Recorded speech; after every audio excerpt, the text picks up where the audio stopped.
I just want to quickly preface by saying that I have so much respect for the writers of the show. Watching Merlin brings me genuine joy and it'll always be really important to me. Creating something that's loved by so many people is such an achievement and I by no means want to take that away. These are just my thoughts and overall analysis.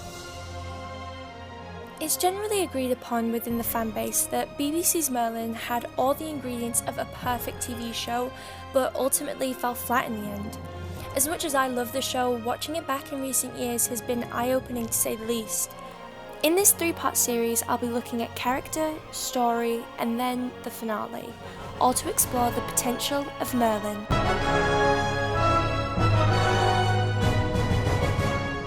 Most adaptations of the Arthurian legend tend to focus on, well, Arthur, but you'll notice the show is named Merlin. The story is instead told from his point of view, and this unconventional choice led to an unconventional male lead. Different from the archetypal protagonist we're used to, he's by far the show's greatest strength. His key qualities are his kindness and loyalty. Like Merlin. Merlin would do anything to anyone, wouldn't you, Merlin? It's what draws people to him. It's because of Merlin that the main group forms. He befriends Gwen, then Arthur, Morgana, Lancelot, Gwen. He forms attachments very quickly and extends friendship very easily. This is an extremely endearing quality since it's so different from the usual brooding male leads we're given. He's in touch with his emotions and isn't often worried about appearing masculine, understanding that his strengths lie elsewhere.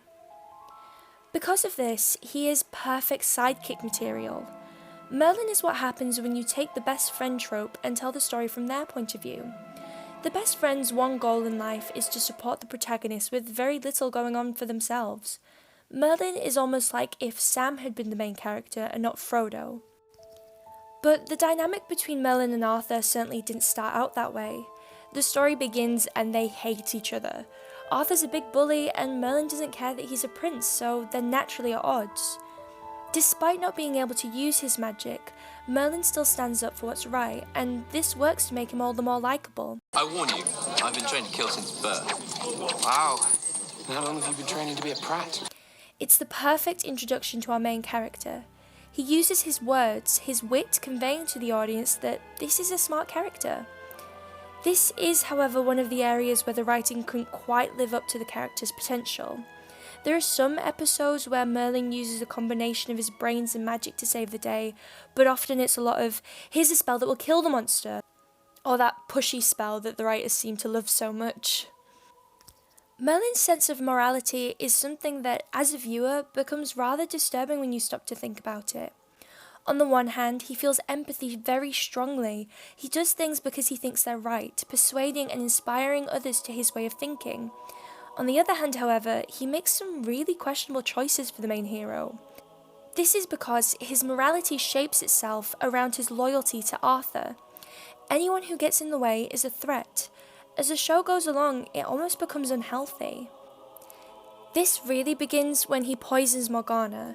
He doesn't even try to reason with her and creates a new enemy instead. This was such an emotional moment that really highlighted the dichotomy to Merlin's character. He's caught between trying to be a good person but also fulfilling his destiny. We see this especially in Season 5. Throughout the season, Merlin is suspicious of Mordred, which is fair since he's been told that Mordred will kill Arthur, but in trying to fight destiny, Merlin becomes the direct cause of Arthur's downfall. What we see is history repeating itself. Merlin betrayed Morgana and she returned to Camelot a villain. You could argue that Morgause would have eventually corrupted her, but Merlin definitely helped speed up the process. Then Merlin betrays Mordred and he joins Morgana.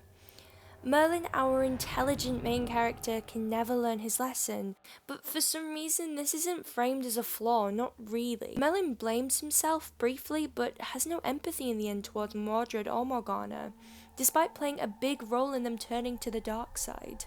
It's an odd moment when you realise just how many people Merlin has killed, and how we don't ever really see him deal with any internal conflict over it.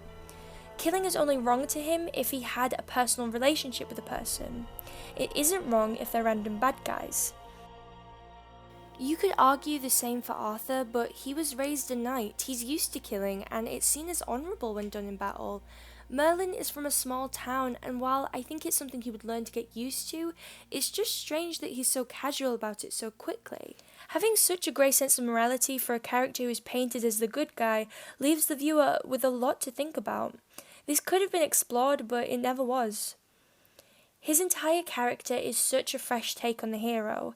Meanwhile, the one who perfectly fits the archetype continues to live their story as though they are the main character. Who do you think you are, the king? No, I'm his son, Arthur. Arthur was a spoiled brat. The show begins and he's bullying some random guy. He uses his status as an excuse to do whatever he likes and thinks he's fully justified in doing so. Then he meets Merlin, and of course they hate each other. Merlin speaks to Arthur in a way that he's never been spoken to before, but eventually he goes from reacting like this to this. You know, if Morgana doesn't kill you, I will. Threatening a king is treason, Merlin. How about threatening an ass? Heard that. Moments like this may seem small, but they actually mark just how much Arthur has changed for the better. Once their relationship begins to develop, he's able to open up. Merlin is his first real friend, and because of their time together, Arthur is able to strengthen and form relationships with others. If not for Merlin, he probably never would have even noticed Gwen. Arthur always had a sense of justice and kindness in him, but being surrounded by whoever these idiots are, and being constantly told he's the best, wasn't allowing him the room to grow. The viewer gets to watch his journey from spoilt prince to just king. We see this symbolised in the round table.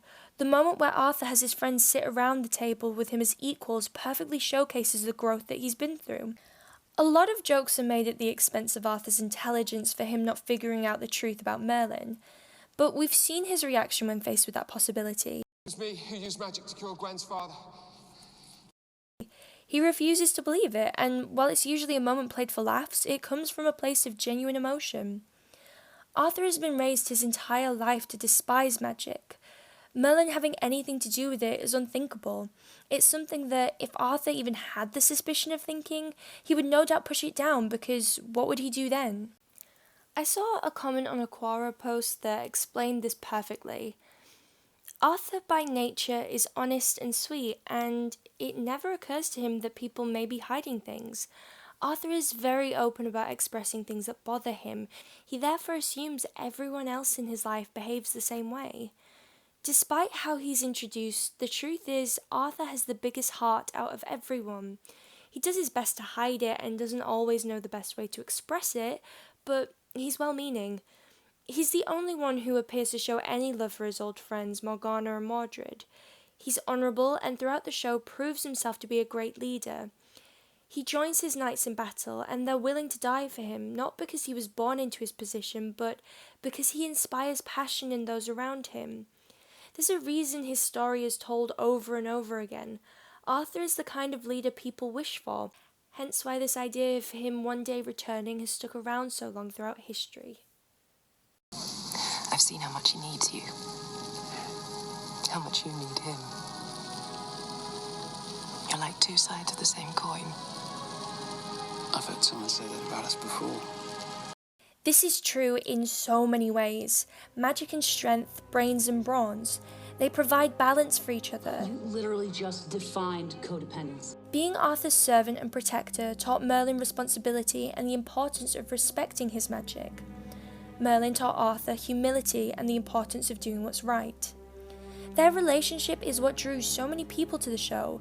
It's endearing, entertaining, and something I'll delve much deeper into in my next video. Though they have their faults, Merlin and Arthur are the show's greatest strength. However, as we branch out to other characters, the weaknesses of the show become much clearer. I'm Guinevere, but most people call me Gwen. I'm the Lady Morgana's maid. By the time the show was over, I didn't particularly care about Gwen anymore. She was given the worst treatment. Starting out kind, caring and wholesome, she's just sort of there when we get to season 5. A cardboard cutout of what she used to be. There are moments where we see her ruling, but there's just something so disconnected about her. The problem is that there's a 3-year gap between the events of season 4 and 5. The development that led to Gwen becoming queen all happened off screen, but because we don't get to see it, it's quite jarring. Part of her arc across the seasons was losing her awkwardness and becoming more sure of herself as she speaks out against Arthur despite her status. Unlike Merlin, there's nothing that makes her special. Sure, it's part of her destiny to become queen, but it's who she is as a person that makes Arthur fall in love with her. But by the time we get to season 5, they make her stoic to the point she's unrecognisable. A servant becoming queen should represent the breaking of tradition, doing things a new way, but we don't see this. In season 4, she disagrees with Agravain's decision to turn people away from the city, and this is before she's even queen. Gwen has a strong moral compass. If the show had given her more time, her arc could have been more about the struggle of having such a strong sense of morality and trying to balance it with being a good leader and seeing the bigger picture. Instead, they pretty much give her nothing to do, except for those few episodes where she's under Morgana's control, but that conflict was solved pretty easily and had no real lasting effects on the plot. Really, they could have cut out that entire storyline and nothing would have changed. One thing would have changed. Her relationship with Arthur is very important. Like Merlin, she helps him grow, but not in a life coach dependency way. She doesn't respond positively to him until he actively begins to show signs of change. In season 1, Gwen has a crush on Merlin. It forms from the moment she sees him standing up to Arthur. This is because Gwen is attracted to people with a moral compass as strong as her own.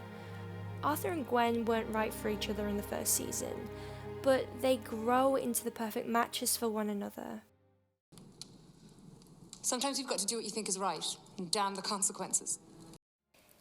They had the perfect tragedy set up for Morgana. She was such a dynamic character, strong-willed, with an even stronger sense of morality that conflicted with the beliefs around her.